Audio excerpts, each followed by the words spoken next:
Be the best to you.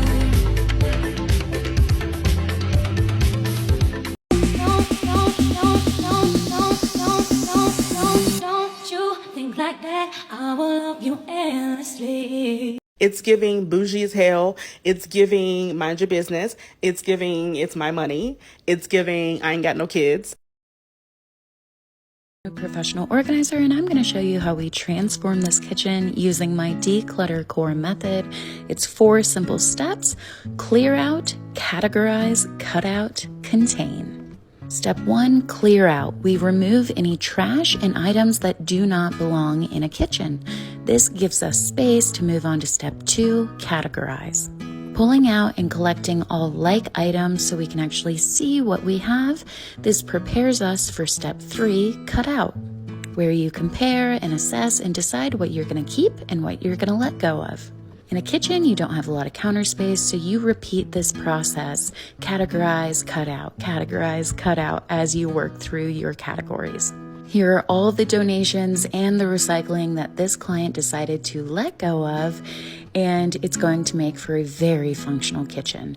Now we are ready for the final step, 4, contain. Creating a layout that makes sense, keeping our categories together in the items that are used regularly, front and center. If you don't remember what it looked like before, there it is. And here is our after. This took about 5 hours with a professional team of 2 and a client ready and willing to get in there and do the work. If you want to start your own project but need a little bit more help, go check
I'm a professional organizer specializing in chronic clutter and ADHD. If you struggle with clutter, I'm going to teach you my declutter core method. It's 4 simple steps that we use in any space to make decluttering and organizing possible. Step 1 is clear out. We remove any visible trash and collect items that don't belong in the space that we're working to be addressed and rehomed later. Moving into step 2, categorize. It's really important for you to be able to see what you have so you can make quick and confident decisions when it comes to step 3, cut out. This is where you declutter using my 3-second rule. You make a decision on each item. It's either a yes, you keep it, or no, it goes. If you hesitate for more than 3 seconds, it's an automatic keep. This is a low pressure, no punishment technique that has amazing results. And step 4 is contain. This is giving everything a home, making sure that it's accessible, and most importantly, that it's simple enough that it's going to be easy to maintain. If you don't remember what it looked like before, here it is. And after our client putting in a ton of hard work and making some tough decisions, this is our final result. Change is possible. You just have to be ready for it, have a game plan, and be equipped with the right method and techniques to see the results you want and make it stick. If you're ready and need a little extra help, go check out my declutter kits. They're step-by-step guides, and you can find them on my page. I'm a professional organizer, and today my client is 8 years old. I love working with kids, but unfortunately she had to be in school. So she left me a list of all of her do's and don'ts and wants and needs, so I have something to go off of. And it's so important that she has input because this is her space. Now I have something to go off of, and once I started digging in, I realized that her categories weren't super large. It's not like she was drowning in clutter, but the room was very overstimulating because there was so much going on the walls. Once I was done categorizing, Mom came in for a quick declutter. We set that bag aside for final approval when she gets home.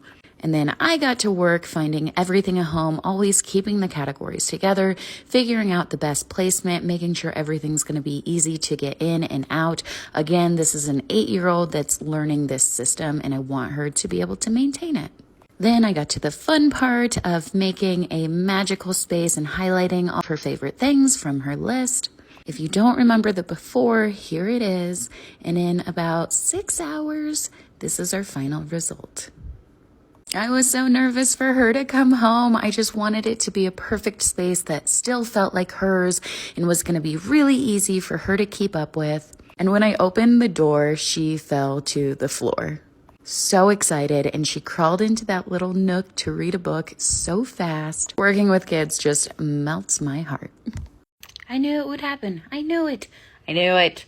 Posted a video about me refilling my medication, talking about how, in 2016 at the age of 30, I had a mental breakdown, or what we think is a manic episode, diagnosed with bipolar type 2, on medication, will be for the rest of my life, in therapy, working through it, brain chemistry, all things working on. And then what do I automatically get? You should totally read this book. It's okay. I was there. You'll be okay. It'll change your perspective. Now, I know that the intention there is good, right? But people need to understand that a book will not fix brain chemistry. Does not affect the chemicals and the things that are going wrong in your brain space. Can books be therapeutic and educational and help you better understand why your brain works the way that it does, or help you better navigate symptoms? Absolutely. But I will never go to Amazon thinking that a book will cure my disease. Oh, and I know it's coming.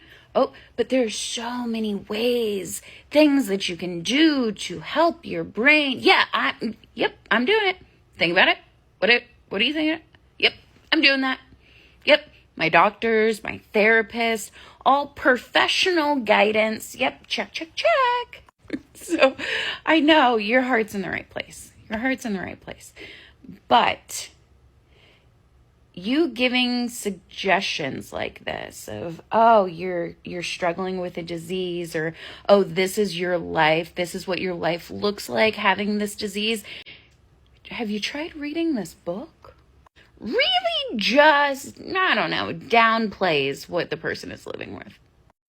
It's that song, and it's like, whoa, like my love. But it's more like,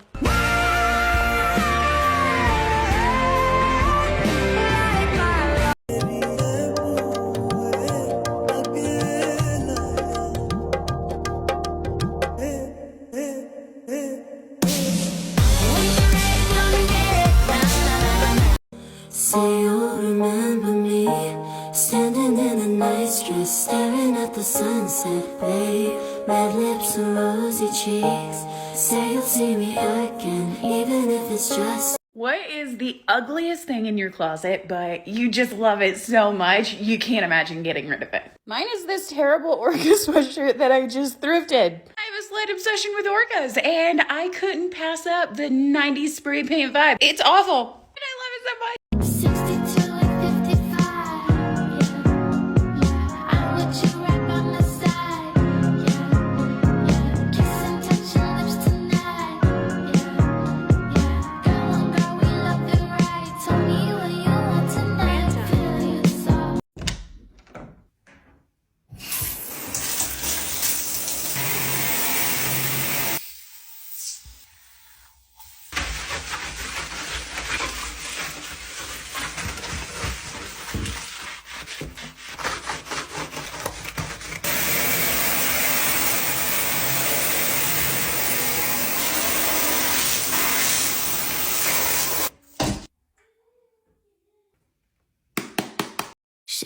said, hello, mister, pleased to meet ya.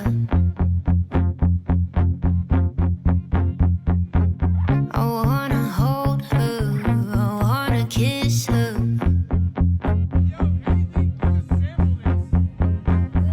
Gonna take her for a ride on a big jet plane. Gonna take her for a ride on a big. Hold up, I ain't with that. Devil try to get his leg back. Pull up, pew, spin back. Pull up, pew, spin back.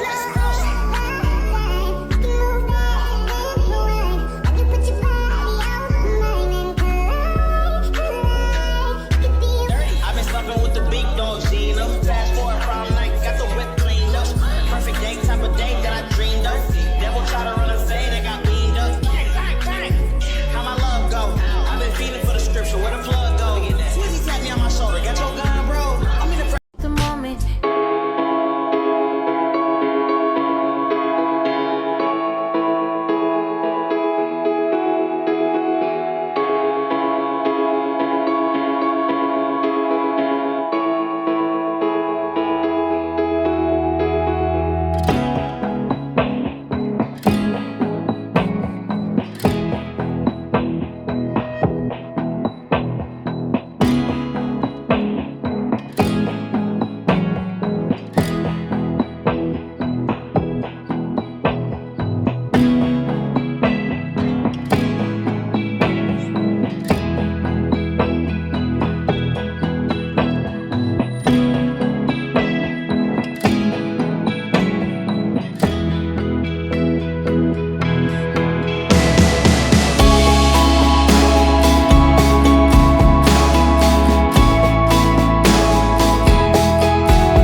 Renovations to my 400 square foot apartment, bathroom addition. The bathroom was the biggest undertaking for this little Vancouver apartment. It came with hideous green laminate counters and a destroyed tub, so I made the call to do a full reset here.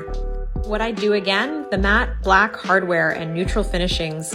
I knew I wanted the bathroom to feel clean and modern, and I feel like these choices help toward that result. I also hope to be in this space for a while, but if I decide to sell, hopefully these choices are neutral enough that people after me won't need to start fresh too. What I'd think twice about, getting a shower curtain over a glass door. At the time I thought it was space and cost saving to go with a curtain, plus I wouldn't have to worry about scrubbing the scum off of a shower door, but honestly, a curtain can be high maintenance too because of all the washing, and it's less pretty to look at. Follow for more on small space living.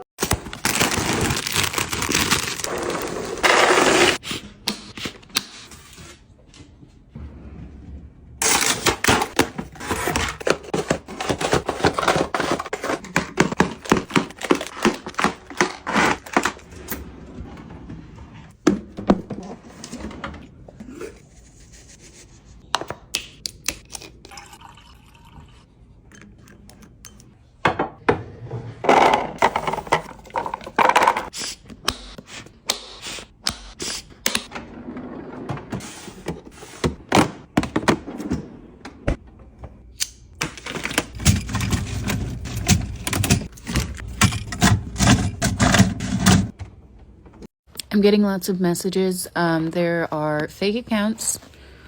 I'm at the top. The rest are all spam accounts messaging people offering a reading. Didn't know that was part of my platform, but yeah, that's not me. I've reported it to TikTok and it comes back as no violation. So the more that we can get people to report this, then the better chance I have at it being taken down.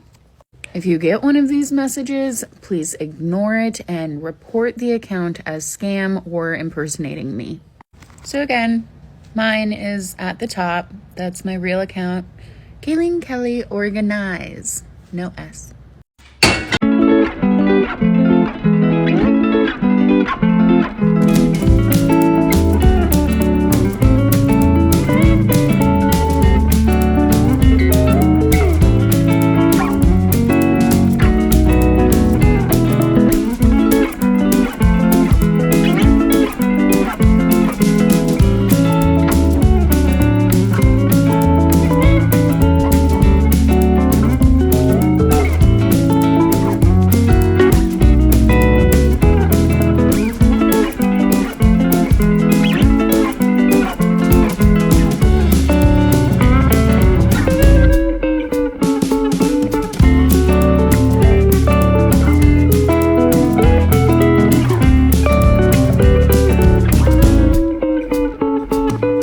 Small space hacks for organizing kitchen cabinets. I live in a tiny apartment and that means my kitchen cabinets are pretty small too. Here's what I did to make the most of them. 1. Focus on stacking and nesting. Doing this really maximizes your vertical space. It's a lot easier if you have dishes or jars that are uniform, but for those mismatched items, things like this shelf insert for my mugs could make use of the full cupboard. 2. Avoid bulky dishware. Thin dishes are a great way to gain space. Mine are thanks to Fable, and I love that they're stylish and durable while also easy to store because they aren't bulky. Despite being thin, these are quality dishes, so I know mine will be with me for a really long time. 3. Make use of cupboard doors. I put these 3M hooks inside my cupboard door to hang measuring spoons. You could also do the same with a magnetic strip and knives or other metal utensils. There's potential for every inch in a small kitchen.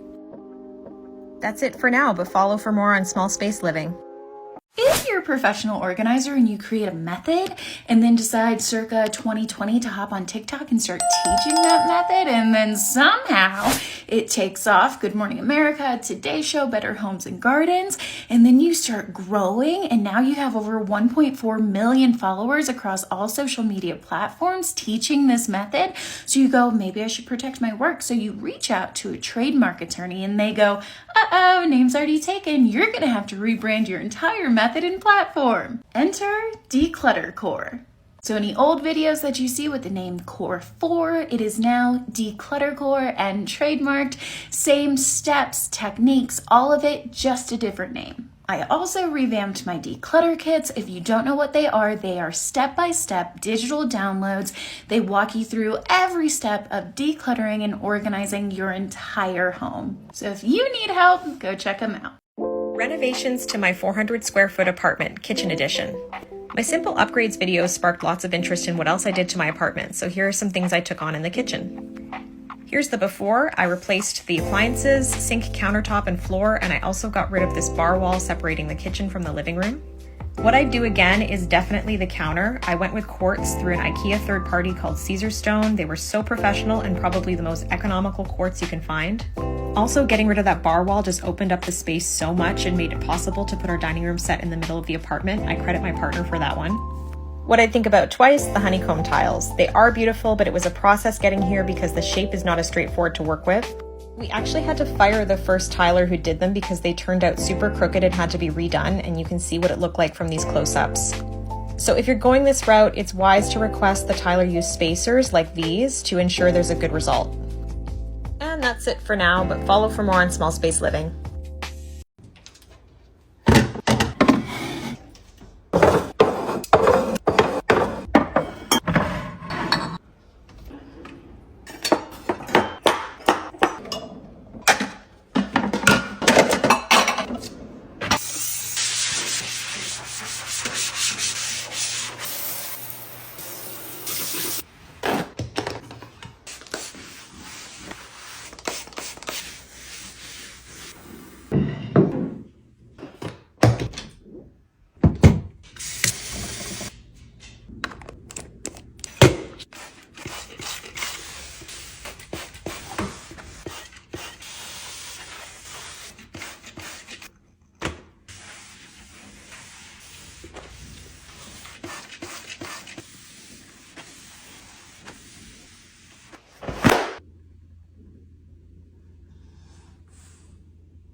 I'm a professional organizer, but I am wildly ill-prepared for life events and disasters. I mean, we're talking like raincoat, who is she? Emergency batteries, what are those? So you start talking about water and food and I'm completely lost. The idea of being prepared for everything causes me a lot of anxiety. Luckily, I found this book, Survive and Thrive, How to Prepare for Any Disaster Without Ammo, Camo, or Eating Your Neighbor.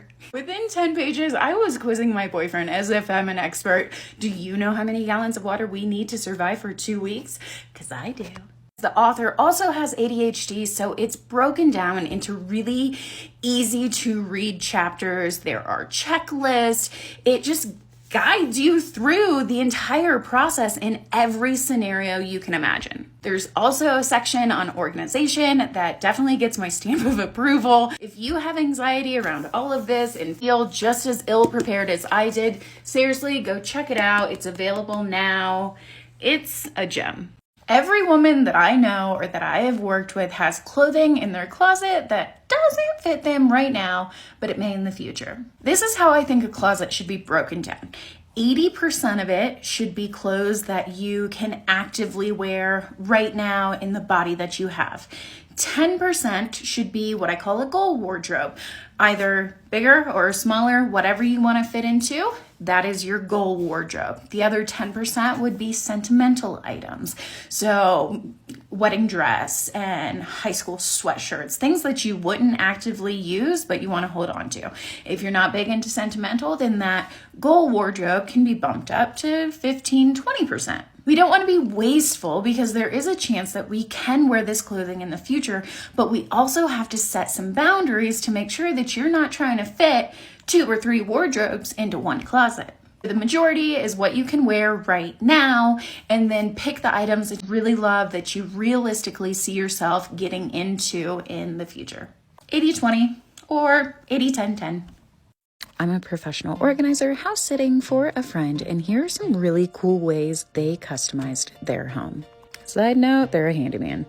The first thing that caught my eye was the seasoning cabinet and this addition. It's essentially a cabinet in a cabinet, and it allows them to utilize this extra space without having really deep shelves. And the next thing I noticed were these lights in the living room. They're indicator lights for when the garage doors are open. And now they're both closed. This takes some wiring, but I think it's magic. Next is the mudroom, which is a fantastic storage that they put in. And down by the shoes, we have a built-in litter box. Surprise, you're not sitting on just a bench. And I was really impressed by how much they had hanging up in the mudroom, so I had to check out the hooks, and these guys are like 5 inches long. I have to ask him where he got these so I can let you guys know. And last but not least, check out this pulley system for the bicycles in the garage. So great. I love a customized space. He say that I'm good enough, got my think about shit that I shouldn't know. So I tell him it's one of me, he making fun of me. His girl is a bum to me, like that boy is a cat. Saying he home, but I know where he at. Like, bet he blowing her back. Think about me, cause he know that it's fat. And it been what it been. Calling his phone like he'll send me a pin. Ducking my shit cause he know what I'm on. But when he hit me, I'm not gonna respond. But I don't sleep enough without you, and I can't eat enough without you. If you don't speak, does that mean we're through? Don't like sneaky shit that you do.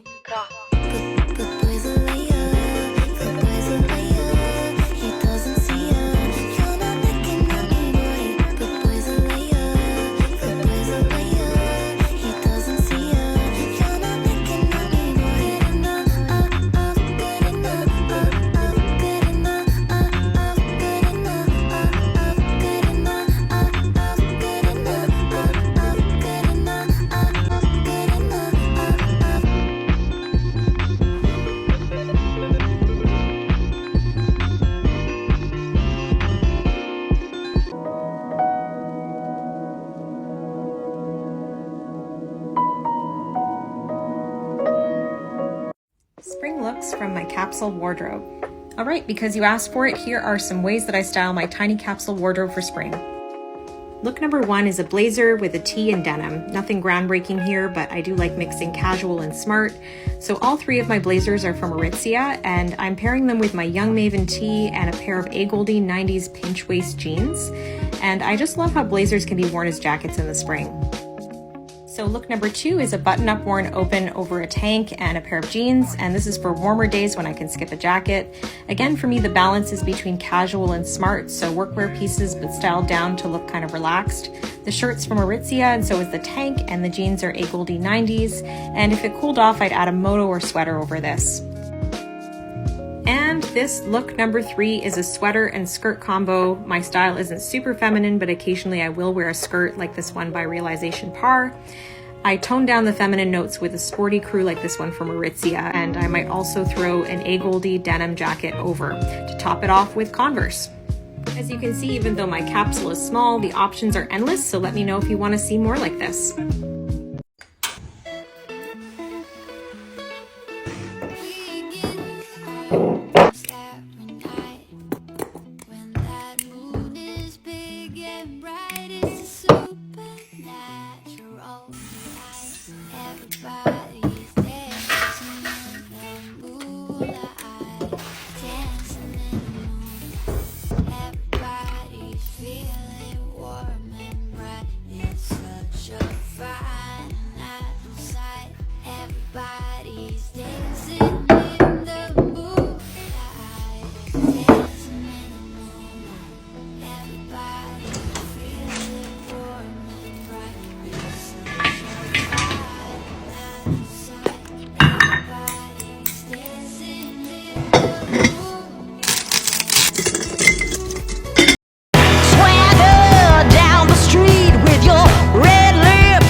One by one, billion by billion, been holding up half the sky.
time. In 2016, at the age of 30, I had a mental breakdown, or what may have been considered a manic episode.